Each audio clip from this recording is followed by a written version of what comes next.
Hello. तो तैयार हो जी ये सब लोग हंसते हुए मुस्कुराते हुए और गुनगुनाते हुए एम्पियर के परिपथीय नियम को समझने के लिए। हाँ देखिए, एम्पियर का परिपथीय नियम कुछ उसी तरह से है जैसे हम लोग पीछे के अध्याय में गॉस का प्रमेय सीखे थे। सर गॉस का प्रमेय तो हमें विद्युत फ्लक्स बताता है, तो क्या सर ये चुंबकीय फ्लक्स बताएंगे? नहीं, बिल्कुल नहीं, बिल्कुल नहीं। ये आपको बताएंगे किसी बंद लूप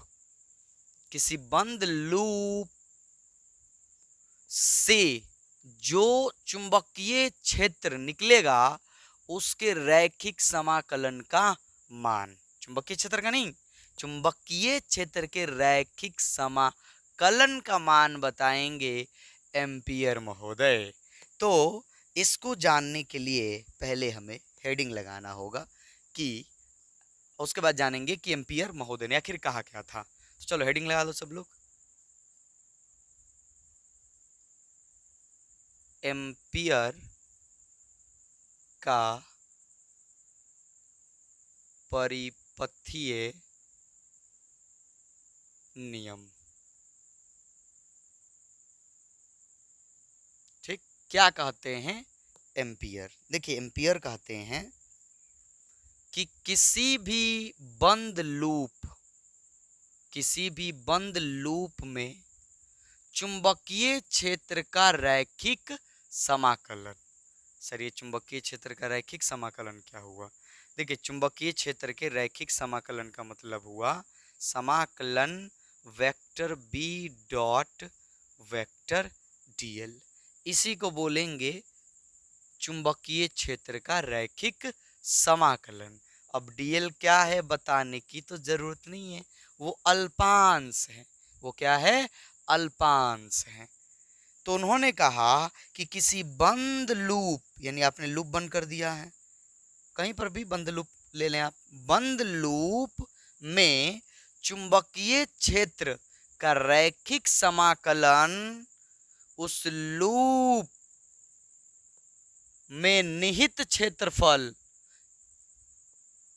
के कुल, मतलब उस लूप में जो भी विद्युत धारा उससे गुजर रही है, उस लूप से होकर के कुल विद्युत धारा का म्यू नॉट गुना होता है। यानी कि ये हो जाएगा म्यू नॉट इंटू आई। यही है एम्पियर का परिपथीय नियम। म्यू नॉट क्या है? निर्वात की चुंबकशीलता है। धारा तो पता ही है, उस बंद लूप से गुजरने वाली कुल धारा है। चलो लिखते हैं जी, लिखेंगे एम्पियर के परिपथीय, अरे आसान है, एम्पियर के परिपथीय नियम के अनुसार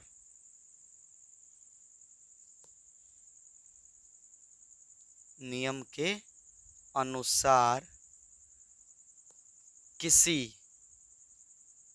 बंद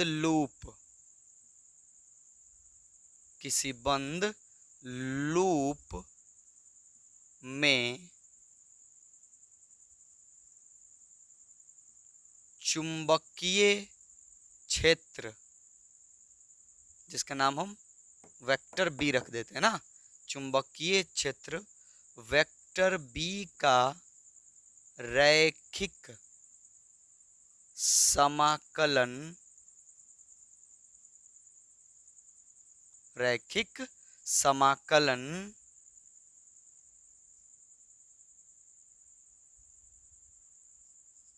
बंद लूप से गुजरने वाली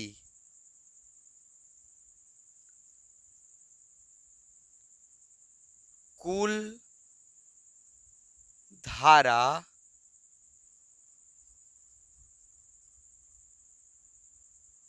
का म्यू नॉट गुना होता है। ये हुआ।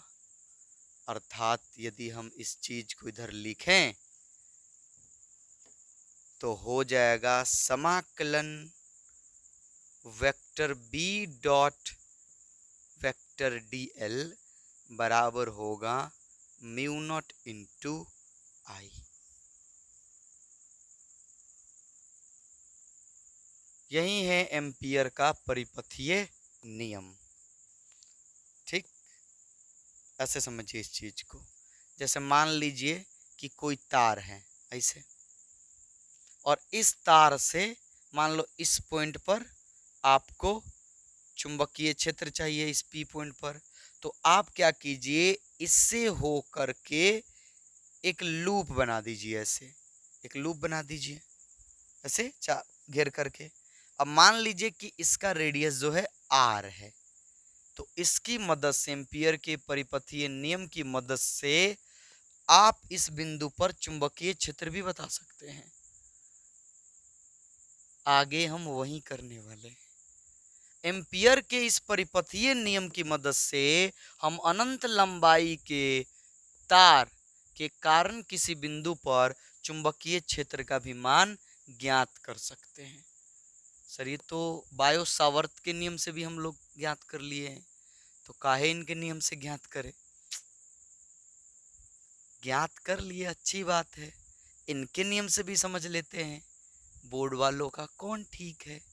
कौन जानता है कि एम्पियर वाला आएगा कि बायो सावर्त वाला आएगा?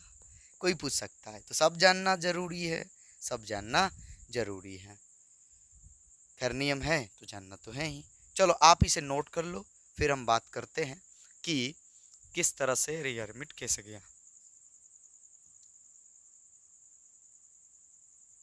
वेक्टर बी का रैखिक समाकलन बंद लूप से गुजरने वाली कुल धारा का म्यू नॉट गुना होता है। चलो फटाफट नोट कर लो आप लोग। तो चलो जी, अब हम एम्पियर के नियम का प्रयोग करके अनंत लंबाई के एक धारावाही तार के कारण चुंबकीय क्षेत्र ज्ञात करने वाले। तो हेडिंग होगा अनंत लंबाई के तार, मतलब धारावाही तार, तार के कारण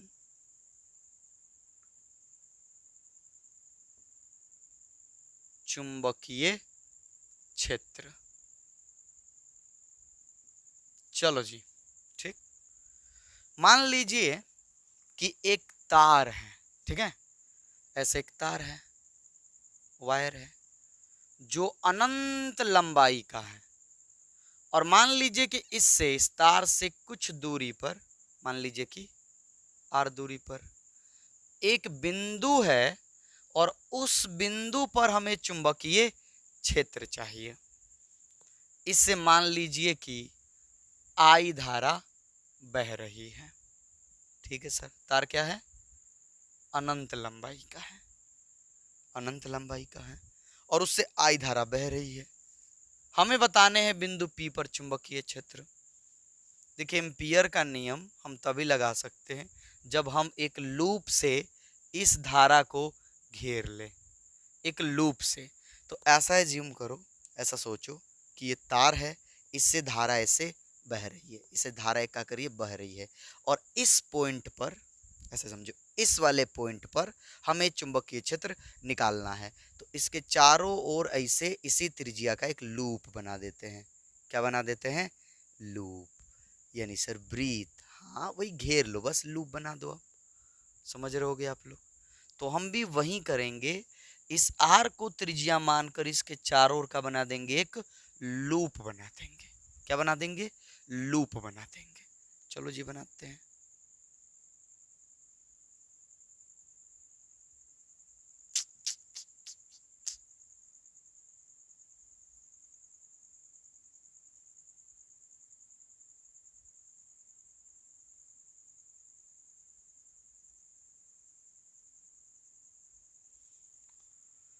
चलो जी, लूप बनने वाला है, चित्र ध्यान से देखिएगा आप लोग।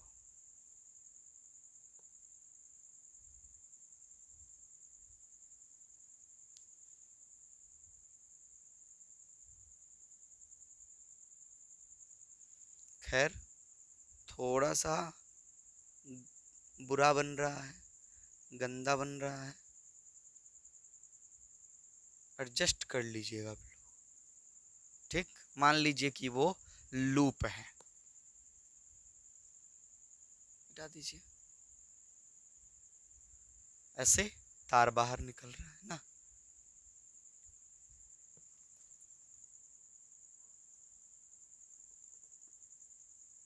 तार। ठीक, देख लो ऐसे जो है ये वृत्ताकार लूप है।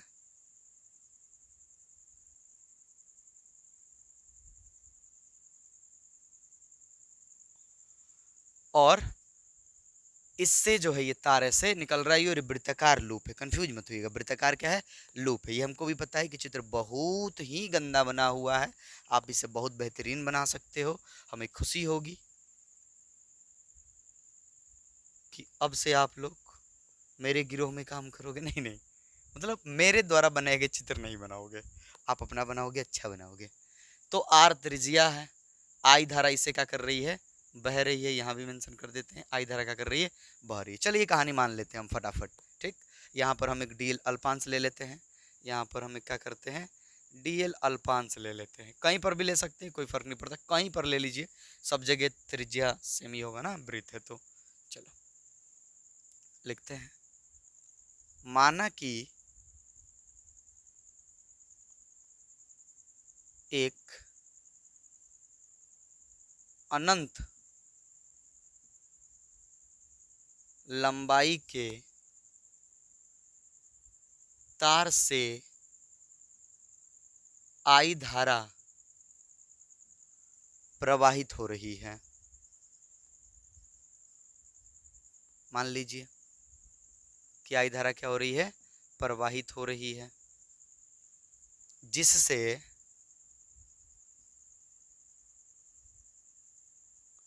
आर दूरी पर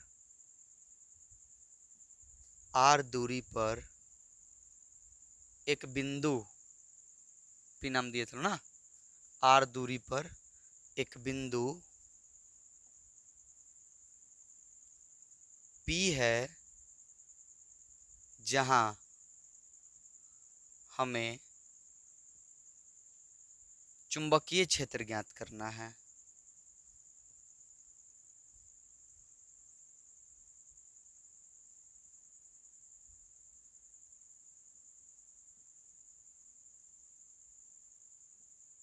ठीक, अब इसके लिए हम क्या करेंगे, आर को त्रिज्या मानकर एक वृत्ताकार लूप खींचेंगे। ठीक, समझ में आ रहा होगा आप लोगों को। इसके लिए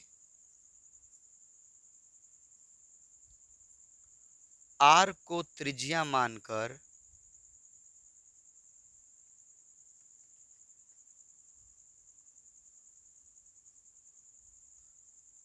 एक वृत्ताकार लूप खींचते हैं।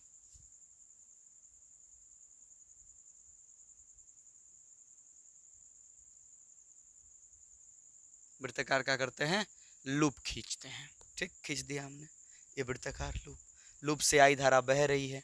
अब लगाते हम एम्पियर का परिपथीय नियम। इसलिए एम्पियर के परिपथीय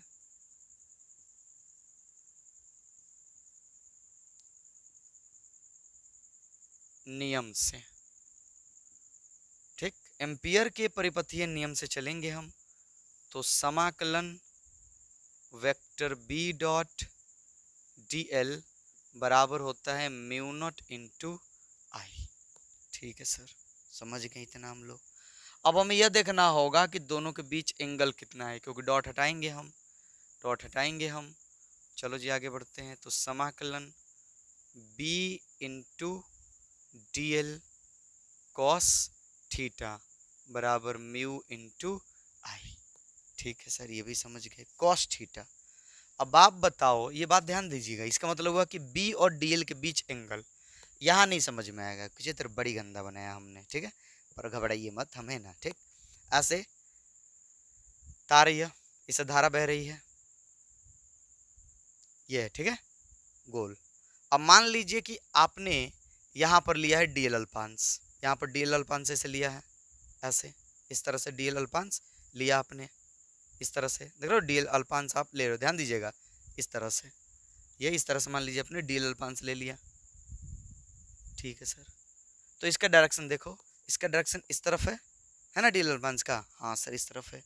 अब बताओ कि अगर धारा इसे बह रही है, अगर धारा इसे क्या कर रही है, बह रही है ऊपर की ओर, तो मैक्सवेल का दक्षिण हस्त नियम ऐसे लगाएंगे हम लोग, तो धारा अंगूठा की दिशा में होना चाहिए, जी हाँ अंगूठा की दिशा में, तो हाथ की अन्य उंगलियां चुंबकीय क्षेत्र की दिशा बताएंगी। तो ये देखिए चुंबकीय क्षेत्र की दिशा, यानी इसकी भी दिशा वहां पर वही होगी।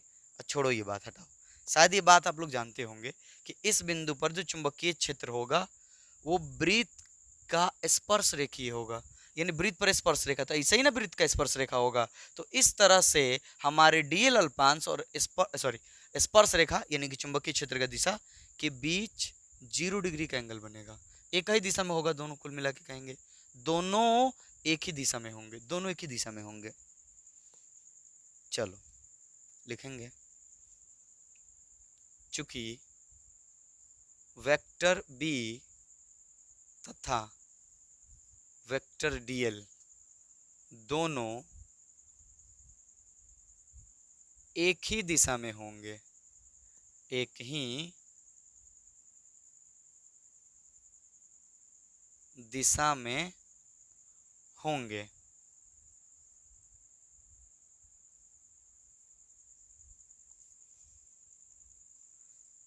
इसलिए